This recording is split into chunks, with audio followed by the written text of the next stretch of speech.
For those of you who don't know me, I'm Patrick Eakes, and as Chris said, I'm the Rotary International Director-elect for Zones 33 and 34. I live in the middle of North Carolina in Greensboro, which is right in the middle of the east coast of the United States. And I will succeed Jeremy with that board seat in July of this year, serving 2024 to 26, which means I have the good fortune to have my first year on the board coincide with Stephanie Yurchik's term as president. So it's great fortune. I have just a few comments I'm going to share, and then we're going to get to the main part of our program today. I did want to share that February for me is always a really special month within Rotary. And it's for a couple of reasons. One is that it is our peace building month. That's our area of emphasis on the Rotary calendar, and that is a particular passion of mine, an area where I think Rotary is making a huge contribution in our world, so always excited about that. Also, our 119th birthday comes up on February 23rd, always a special day, and that completely coincidentally is also the date that I joined Rotary. This will mark 26 years in Rotary for me. I had no idea when I was joining Rotary that it was Rotary's 93rd birthday that day, or that Rotary would become such a central part of my life as it really has. So always excited for February. This is also the time of year when many of you, if not most of you, are involved with planning really important district events that are coming up. Your district conferences are coming up pretty much, most of you, March through May. Really great opportunity there for fellowship and to celebrate your achievements this year. And of course, many of you are also involved with preparing for your president-elect training seminars and other learning events. And I hope that as you approach these events that you will take the opportunity to integrate and to emphasize Rotary's action plan, which is such a good guide, such a good lens for what we do in Rotary, whether it's trying to improve the culture in our clubs or perhaps the way we plan what's coming up. Also along those lines, great opportunity to emphasize the importance of continuity of leadership. And you've been hearing about that. You're going to continue to hear more about continuity of leadership. Frankly, me standing in for Jeremy today is an example of that. He has been so generous to me in terms of being sure that I'm always fully briefed, participate in decision making, and has done everything he can to help me be prepared to succeed him. So standing in for him today is an honor and a good way to reflect all he's done to help me prepare. So I hope that as you have your events coming up, that you'll consider that as well. You know that we're now looking at 3-year rolling targets in our primary areas of operation in Rotary, and that continuity of leadership is certainly an important part of making that be effective. That's really it for my comments today, but I do have the distinct pleasure and honor to introduce our first featured speaker, and she is Stephanie Yurchik, who I mentioned earlier. She, of course, is the Rotary International President-elect, and many, if not all of you on this call, know Stephanie well and are fortunate to call her a friend. She is a member of the McMurray Rotary Club in the metropolitan Pittsburgh, Pennsylvania area. She has formerly served as a Rotary International Director, as a Rotary Foundation trustee. She also chaired our strategic planning committee when the action plan was developed. So I have many times referred to her as the mother of our action plan. I knew that would get a chuckle from Stephanie. But beyond that, Stephanie is a great friend to me and to many of you on this call, and has both represented and served Zones 33 and 34 with distinction. And I know that she'll do the same when she becomes president on July 1st. So without further ado, I will turn it over to my irresistible friend, Stephanie Yurchik. Well, thank you so much, Patrick. You know, this is really a treat. I'm actually in country today. Not only am I in country, I'm in Zone 33 because I'm in my own home. So it's really a treat for me to be able to share a little bit of time with you today. from my own home. Um, I wanted to just share with you a couple of things that have happened since the last time we've had an opportunity to be on Zoom together. Three really important Rotary events have occurred. In the beginning of January, we had our International Assembly. I know a few of you were there as DGEs, and a few of you were there as learning facilitators and observers. But I wanted to share with you that it was really an overwhelming success. You know, our International Assembly is the event that we use as the really big final preparation event for those individuals who have agreed to serve their district. I could not have imagined it any better. All of us had a role to play, and it just came together beautifully. And I'm sure you've heard from the DGEs who were in attendance that it really was a spectacular event. And I wanted to shout out to you because you are the zones that came up with the Irresistibles, the name of the class. So I was really impressed that that has taken off around the world. The DGEs from Italy created a shirt that said Irresistible and had a picture of me on the back driving a Ferrari when I was there. And Irresistible shirts from all over our different zones. So thank you so much for being so creative and creating that fantastic class name. The second thing that happened in late January, I had an opportunity with my aide, Tom Gump, to visit Pakistan. What a truly remarkable experience that was. The primary reason for visiting was I wanted to meet and interact with the frontline polio workers, and we had a chance to do that. In fact, we had a special ceremony recognizing their efforts.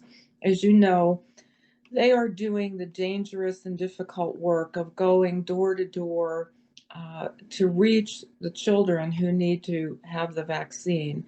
In some cases, that means climbing hills and mountains. In some cases, it means dodging bullets. I mean, it really is a tremendous effort that they put forth. They're doing our work to help us reach that pivotal role. In addition to meeting with the frontline workers, we saw some other examples of the commitment and the passion and the creativity that occurs around polio eradication. In various locations in Pakistan, they have transit stops on the highways. And the transit stops are there so that vehicles that are coming in and out of the country are stopped by the police. And of course, the police are checking the vehicles for drugs, contraband, you know, whatever. But there are also babies on the bus. And so there are frontline workers who go into the buses and they do the immunization. They're doing 3,000 immunizations every single day. So, you know, sometimes I hear people saying, "Oh, you know, are we going to get rid of polio in Pakistan?" And after that visit, I have to tell you, it's not if, it's when. It certainly will happen because of that commitment and that dynamic passion that everyone in the country has. When they have immunization days, it's amazing. Nobody is home. Nobody's home. Rotarians are all out. Government workers are out. Uh, Everybody is out. Medical people, there's nobody at home. They're all finding ways to get people to the immunization spots so that children can receive those precious drops. And by the way, Tom and I did have an opportunity to go onto the bus, and we actually did immunize babies on the bus. Really a remarkable experience. And then the final Rotary event that happened was just this past weekend, with the very first President-elect training seminar of the season. Happened to be at Southwest Pets, which was held in Los Angeles, and it had 9 participating districts. It was a huge crowd, but what an opportunity to share messaging with the people who are leading Rotary. As you know, Rotary happens in the club. So those of you on this call who are president-elect or presidents, you know that that's where Rotary is happening. It's not happening in Evanston, you know, where I have an office. It's not happening with Patrick or Jeremy as directors. It really is happening in our clubs. So we had a wonderful opportunity to share the message about becoming irresistible and using our action plan so that we could grow membership, and to share the message about using the tools that we have in Rotary to promote positive peace, and to share the message about continuity and making sure that the things that have grown legs in our zones and in our clubs don't go away simply because a certain leader, you know, has finished a term. So those were important messages, and I was really happy to be at that first one, and I have 9 more to go.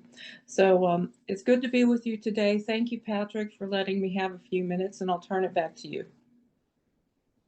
Stephanie, thank you so much with your incredibly busy schedule that you took a few minutes to be with us today. We are all so proud and pleased for you. And I know that I can speak for everybody on this call that we are going to be in full support of you and, of course, of Rotary over this next 18 months or so. So thank you again, Stephanie. The next part of our show, we're going to hear from 4 governors-elect, all of whom were at International Assembly recently that Stephanie mentioned. And first up, as you can already see on your screen, is Kevin Kendrick. He is a native of Detroit, Michigan in the USA, spent a career in law enforcement at the local level, 25 years with the Federal Bureau of Investigation, and also as VP of Global Security for a large American-based company. He makes his home in Charlotte, North Carolina with his wife, Jenny, and he is the governor-elect for District 7680. He's also a member of the Charlotte Dilworth South End Rotary Club. So Kevin, I'm going to let you take it away. Patrick, thank you so much. It is truly a pleasure and an honor to be here today. I've got to say, International Assembly is one of the best things I have ever participated in as a Rotarian. And I want to thank everyone who had a hand in the planning and the facilitation of that event. It was simply phenomenal. I wish everyone in Rotary had an opportunity to participate in this. We were given the mission of identifying a few pictures that resonated with us during our time at IA. Now, this picture is a little confusing, but it's actually a zoomed in picture of 3 people: Rafael Peralta of the United Nations, Mark Maloney, who is the Rotary Foundation chair, and of course, President-elect Stephanie. And at this particular moment, they were introducing a new partnership. Now, Rotary, of course, has a long-standing relationship with the United Nations going all the way back to 1945. And we know that collaboration is so important in many of our undertakings. This newest partnership, specifically with the United Nations Environment Program, involving community action for fresh water, supports our newest area of focus, the environment, and will give us an opportunity to not only impact our environment, but to attract young people who have a huge affinity for the environment. My wife Jenny and I actually had an opportunity to have breakfast at IA with Salvador Rico, who's going to be heading up this initiative here in the States. This next picture is about relationships, and it's very, very special to me. Clearly, that's me on the right, but the gentleman on the left is my classmate, Karim Maradi of District 2430 in Turkey. In the fall of 2022, our district embarked on a friendship exchange with Rotarians from Turkey and included District 2430. We sent a group there, they sent some folks here, and they even attended our foundation banquet, which occurred in November of 2022. And then just a little less than a year ago, as a matter of fact, on February the 6th, 2023, our districts became intertwined forever when devastating earthquakes killed over 100,000 people throughout Turkey. But because of that existing relationship that we had through the friendship exchange, we were able to quickly marshal support from many clubs in our district, 26 clubs. In fact, put together some funding and support of a global grant that went toward providing some mobile buses that were used for feeding people and educating the youngest victims of the earthquake in Turkey. This is going to be an enduring friendship, and this relationship is so very important to me. Going to move on to this one. For me, this is kind of the beginning of Rotary as we know it today. I saw this in the Friendship Hall. It was just, it's such a poignant reminder of where we are and what our capabilities are in the most dire of circumstances, and how when we are armed with data and science and resolve, we really are capable of making some significant change in the world. It's a reminder that because of the work that we've done in eradicating polio, and for those of you who don't know this iron lung as it is, this was used in the 1940s, 50s, and has even been in use as recently as last year for respirator service during COVID. But it's a reminder that we've been able to cause medical surveillance capabilities in places throughout the world that have led to the identification and control of other life-threatening illnesses and diseases. It's a reminder that we keep our word in Rotary, and we do what we say we will do, especially as it relates to eradicating polio. It's a reminder that we can form partnerships with so many different organizations, including some of the bigger ones in the world, some of the medical organizations like the CDC and the World Health Organization. And that when Rotary is mentioned in these circles, there's a certain level of credibility associated with that. That's pretty powerful stuff. I loved that this was there, and I also loved learning that it's permanently there as a part of International Assembly so that they can roll this out as a reminder to all of the attendees. Finally, and this is how we began the session, this picture resonated with me because it was all about inclusion and belonging. We had the privilege of listening to Seminole Cultural Coordinator Herbert Jim share an inspirational message about the land that we were meeting on.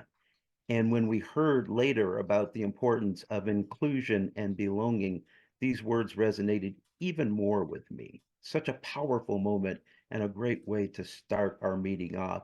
It really helped me to reflect on the necessity of having inclusion and belonging in our districts and our clubs so that they reflect the communities that we serve. So overall, a fantastic experience. I was honored and privileged to be there. And now I am going to turn it over to my classmate, Jula Babbitt. Jula. Thank you, Kevin. So for me, as well as Kevin, I had an amazing experience. I started out getting to International Assembly and just being humbled and honored to be there to represent District 6930 for a second time. This picture I was just so thrilled with that I actually stole it from a classmate. But I can't imagine how Stephanie must have felt when she came out on the stage to do her theme reveal and stopped and took a moment to capture this picture that she took. And I'm hoping it's probably sitting on her desk in Chicago, but I'm sure it's a very cool picture and a great memory that she'll have. That'll be a lifelong memory for her and all of us. So I always like to have a little fun when I go to these events. One of the things I like to do is represent. So I was in line getting my picture taken with Stephanie for the official picture, and the people behind me wanted to take my picture. So we got a bunch of pictures together, and then they took this one of me alone, which I thought was kind of fun.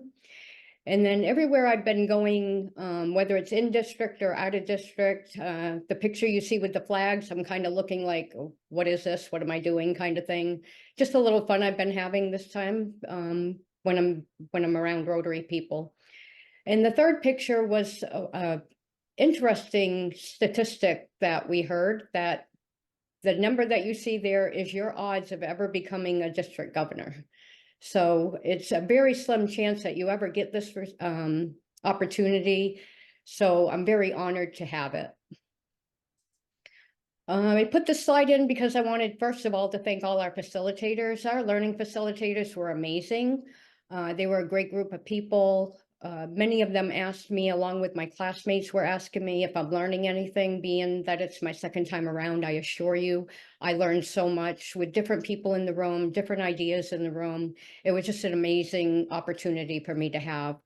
For those of you that will be attending IA in the future, one thing I will tell you is to keep in mind that the facilitators are not always English spoken as their first language. Sometimes it's their second language. So you kind of have to pay attention, which makes it more cultural and actually more fun and interesting.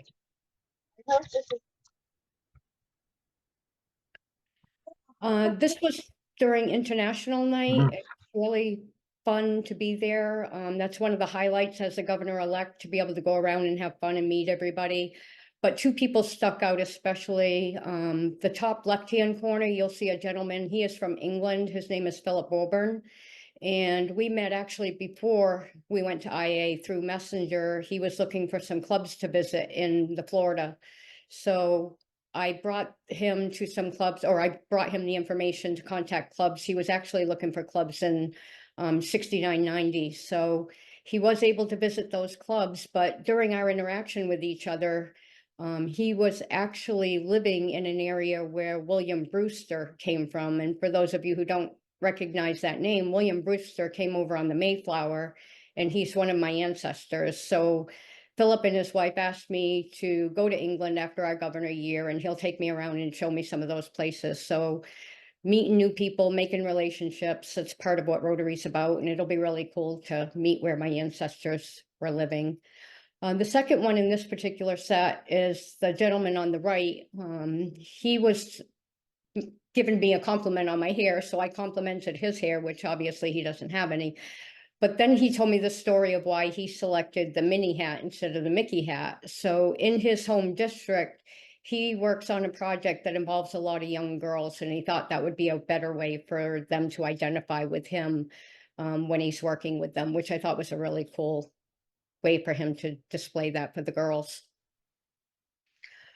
So at the assembly, we had a promotion for the convention in Calgary, and I didn't realize that at the time, but I went in and put my numbers in, my district goals. But if you were one of the top 100 districts to put your goals in, you won one of these white hats. So I won a white hat. It's super big on me, but that's okay. It's fun. And then lastly, I have these pictures of just these amazing leaders that you actually get to meet and spend time with when you're at these kind of events. It was so fun getting to know Stephanie a little bit more. Barry and Esther invited me to sit at their table one night for dinner. I danced with Jennifer, and fortunately, Gordon and I coordinated for our outfits, which was pretty awesome. So, and now I would like to introduce my irresistible classmate and friend, Connie Mullen. She is from the Great District of 7670. So take it away, Connie.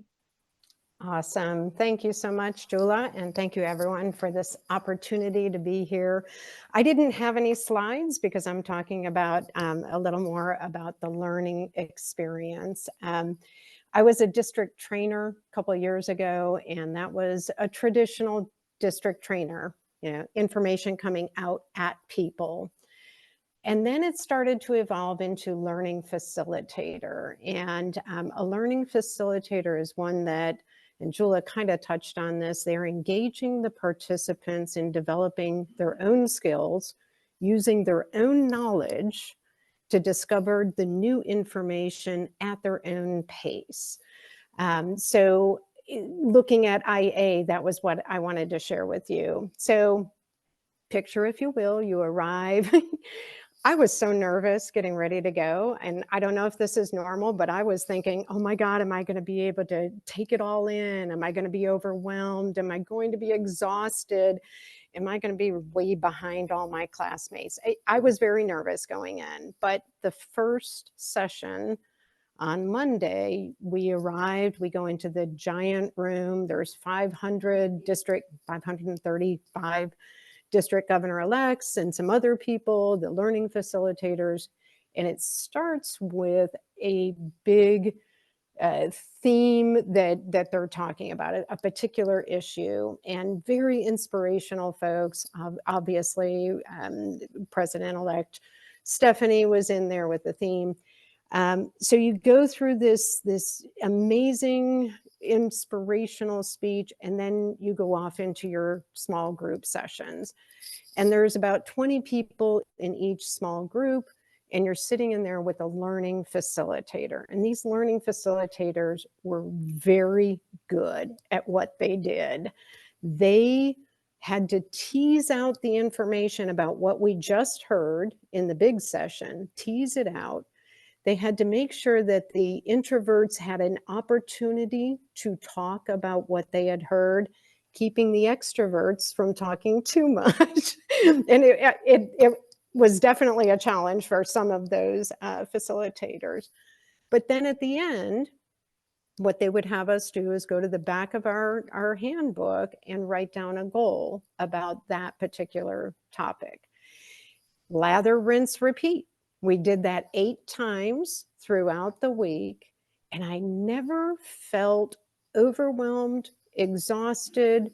I actually felt very ready at the end of each of the sessions, like I can now take this back to my district and be ready.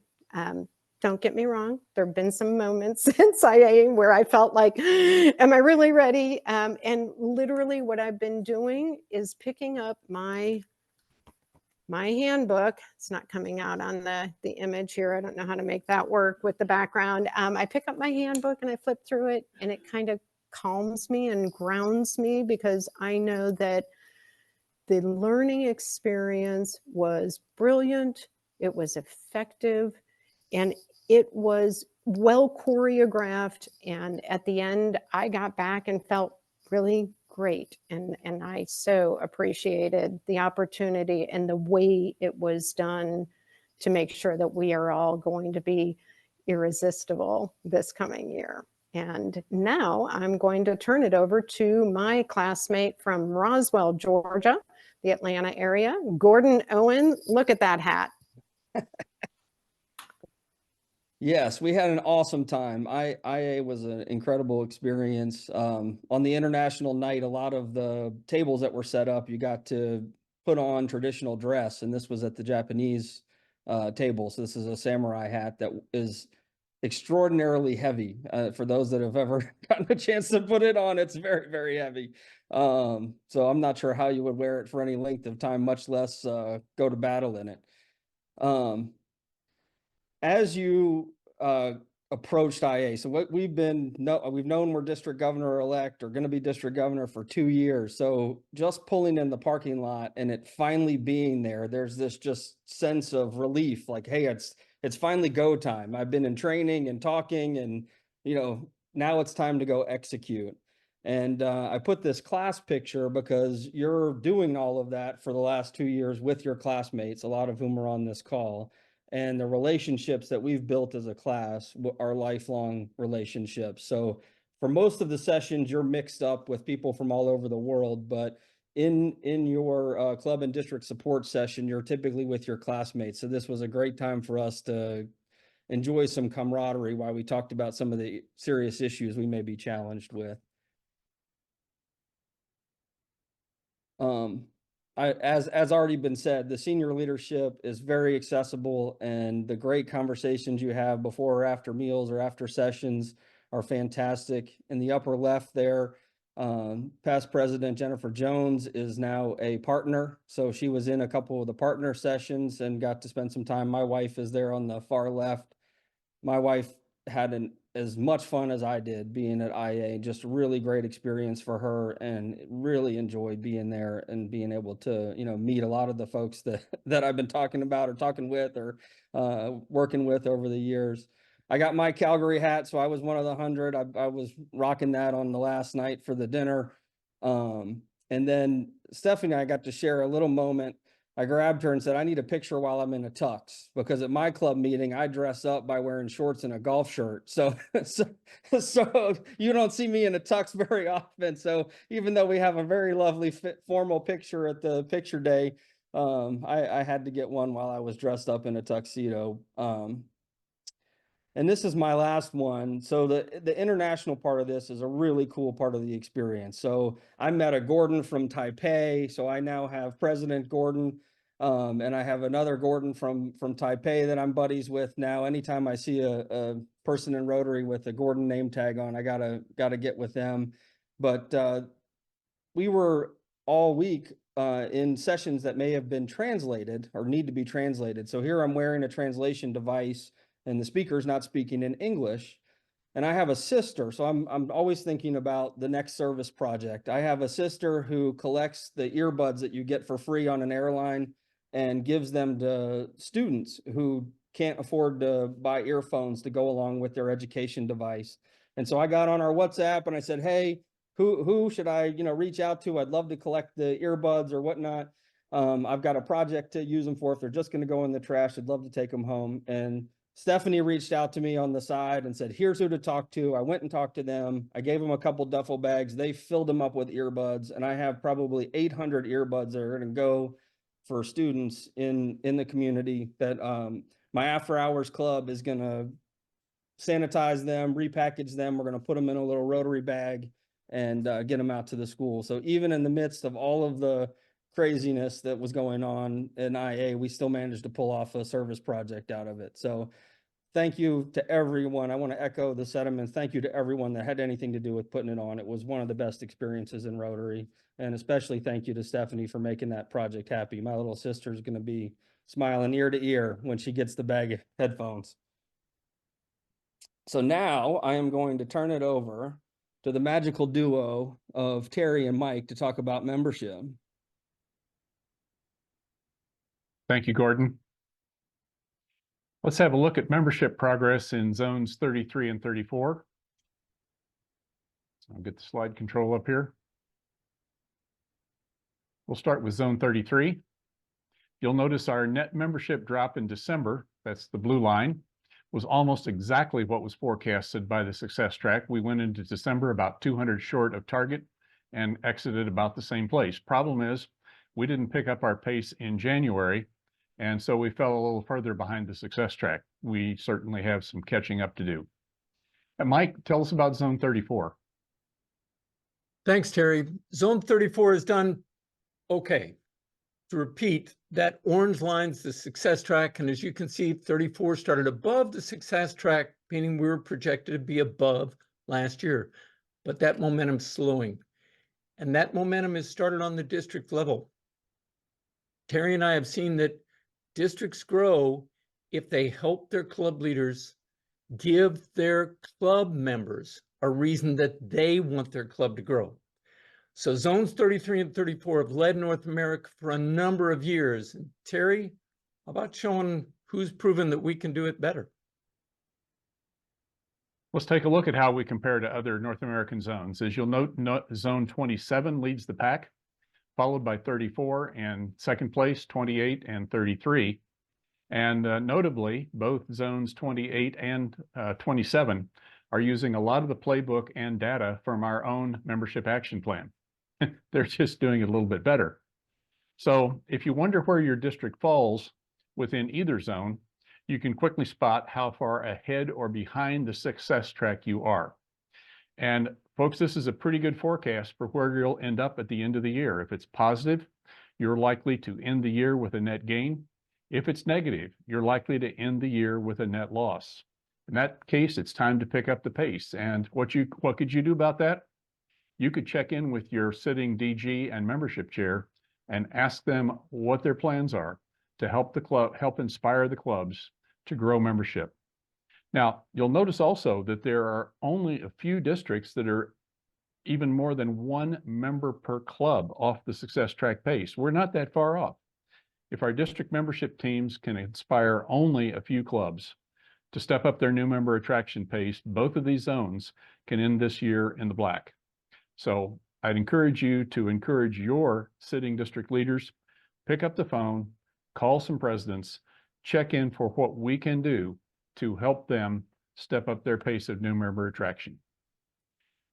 Thanks for your attention to this, and let's move on to the one and only Sean Sawyer with some words about visioning. Terry, thank you.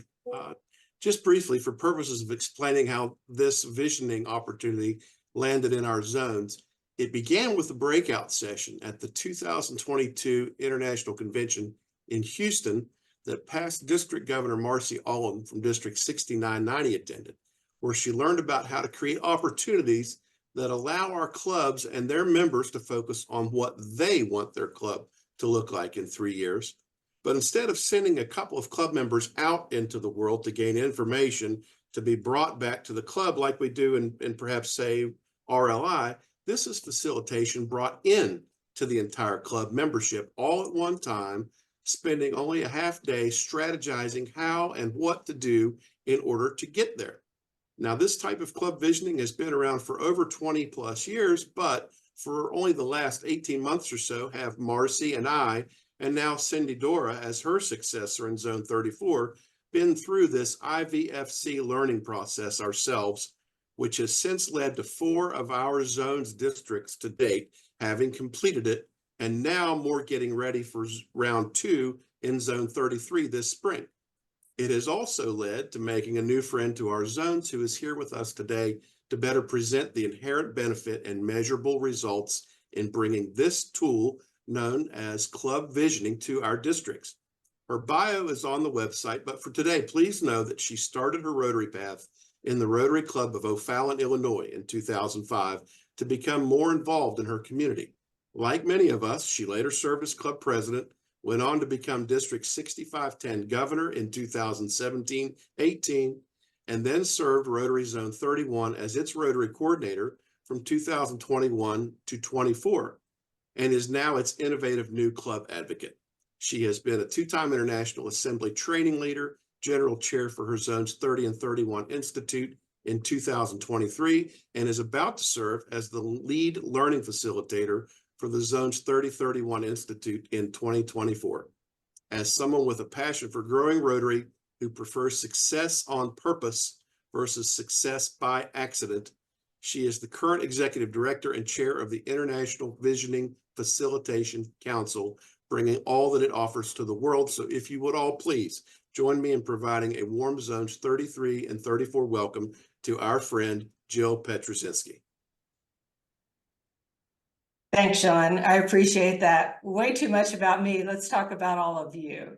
And I'm excited to talk more about club visioning because this program was developed by Rotary leaders just like yourselves to assist clubs in developing plans to create consistency, continuity, and consensus at the club level, thus allowing the Rotary Action Plan to come to life where, as President-elect Stephanie just said, Rotary really happens at the club level. You know, those clubs who engage in club visioning have increased engagement of their members, they have stronger leadership development, and they grow their membership and foundation support through the implementation of their 3-year plans. In 2022, you may be familiar with one of the surveys that was done in North America because we looked out at clubs who grew in the last 5 years. And the interesting thing was it really didn't matter what the club size was. They all shared similar attributes. First, they had active, intentional member engagement. They provided dynamic, meaningful service opportunities. They had effective governance.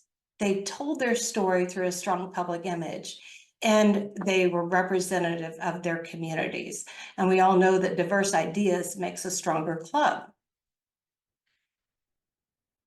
The past year, there was a repeat of the survey. Sorry, I'm getting behind here. And again, went out to 350 clubs in North America. This may be familiar to you because I'm sure my Rotary coordinator peers have shared this. But again, they looked at these clubs that were growing in the last 5 years to say, you know, what are you doing? You're in the top 4 to 5% in all clubs. So looking at the criteria for growth, they wanted to see at least 10 net new members in the last 5 years, but growth in at least 3 of those last 5. Again, consistency year over year. And once again, it really didn't matter about the size of the club. There were 2 key lessons that came out of last year's survey. One is the clubs that were growing had an attraction rate that was 10% higher than their attrition rates. Why? Because they focused on creating what we just heard from our Rotary International President-elect Stephanie. She shared with all of us what's necessary: provide an irresistible experience. Now, the Rotary International Action Plan is our guide to creating that experience, and experiences that people don't want to miss. It can be a magnet, and it really makes us want to share our story and share it with everyone, shouting it from the rooftops. So the Rotary Action Plan and club visioning are connected, as each of the 4 elements of the action plan are addressed. And so why does the club even need a plan? Well, annual cycles of leadership can be more or less effective, but it provides a multi-year coordinated plan between those club leaders. And we know that there is a need for greater continuity, consistency, and consensus among our members. Our teams are led by some of Rotary International's leaders. And you'll see a quote here from immediate past president Jennifer Jones and current foundation trustee, who shared that she believes every club could benefit from the opportunity to engage their members in a meaningful dialogue that leads to creating a shared vision for their future. And that's what club visioning is all about. Here are some proven results just from one of our sample districts.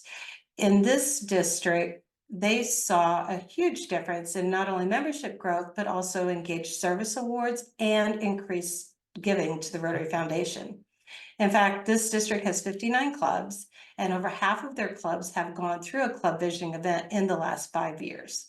And what they're really seeing is the data supports that advantage. Clubs that completed the club visioning process were almost 4 times more likely to have a club membership growth. And I do believe we just heard Mike and Terry say how important that is to pick up the pace a little bit. And that's the case for all of us in North America.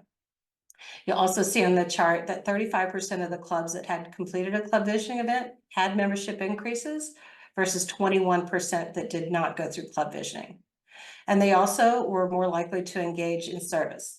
This district had a customized district service award, and 9 of their 12 clubs receiving the service awards had completed a club visioning event. And the most exciting thing, we talk about increasing our impact. Clubs that have gone through a club visioning were 2 times more likely to have increased per capita foundation giving. So 76% of the clubs in this district who had a club visioning event had increased their per capita Rotary Foundation giving versus 42% of the clubs who had not gone through the process. So why did we see that the club vision really made a difference? Because a club vision provides a clearer consensus direction for the club, and that gets your members excited. It helps members promote the Rotary Club's initiatives, and they have fun creating this vision and striving to work towards it. So what's in it for your district and what's in it for your clubs? Having a 3-year plan can help really establish the passions and values of your club. It provides a real clear direction for all the projects, the fundraisers, the functions, to make sure everything's moving in the same direction towards that vision. And most importantly, it creates buy-in from not only the leaders, but the members. And it ensures that support, the focus, and the continuity is there. What's in it for your district? This is a proven process. It allows the clubs to be who they want to be in their community, ensuring a dynamic experience is developed from within and using the Rotary Action Plan as a guide. By enrolling your district in club visioning, you're giving your clubs a tool in how to enhance engagement and expand their reach by increasing their ability to adapt and therefore increasing their impact. So I just told you a little bit about what club visioning can do for your districts and your clubs. As district leaders, who wants to consider bringing club visioning into your district so your clubs can become more dynamic? So a couple of quick, easy ways to do that. First, you can go to our website, rivisionfacilitation.org, or you can scan the QR code quickly with your phone. It'll take you right there. Or even easier, just reach out to your zone coordinators. So Sean Sawyer and Cindy Dora, to see how enrolling in club visioning can help take your district to new heights and get you over the finish line, not only this year, but going into the future. And we'll be happy to have you join us in the breakout to answer any additional questions. So I believe, Chris, I'm handing it back to you. All right, thanks so much, Jill. Outstanding job from all of our presenters today. We're going to get you out to your breakout rooms in just a second to, for all of our presenters to answer any questions that you guys have. First, we want to talk a little bit about some upcoming events. We've got Elevate Your Rotary Network by Mastering LinkedIn. That's coming up Tuesday, February 27th at 6 p.m. You need to register for that and you will get the link. Art and I have to get on the same page here. Next. All right. District team training for Zone 33. That's coming up April 11th through the 13th at Virginia Crossing. Registration is open for that, so go ahead and get registered. And we have our World Water Summit, Friday, May 24th, 2024. And you can get registered for the Southland Breakfast. That, of course, is coming up May 27th. Registration for that is going to open in about 2 days. If you're interested in that, do not delay. Make sure you go ahead and get registered, or you will lose that opportunity. So as soon as registration opens, get on there and get going. Anything else, Art? All right, one more. We got save the date. This is going to be Zone 34 District Leadership Seminar, and that's coming up June 22nd and 23rd. All right, we're going to go ahead and open up these breakout rooms. If it works like it should, you should see a window popping up in just a second, allowing you to pick one of 4 breakouts. You can visit with our Rotary Director-elect, Patrick, ask him any of the hard-hitting questions you have. District Governor elects, they are going to have their own room. They can answer questions about IA or really any questions you have for our district governors elect. Our membership coordinators are going to have their own room, as are our visioning folks. They're going to have their own room as well. So we're going to go ahead and open those. If you have difficulty getting in a room, just ask Art or myself and we will put you where you want to go.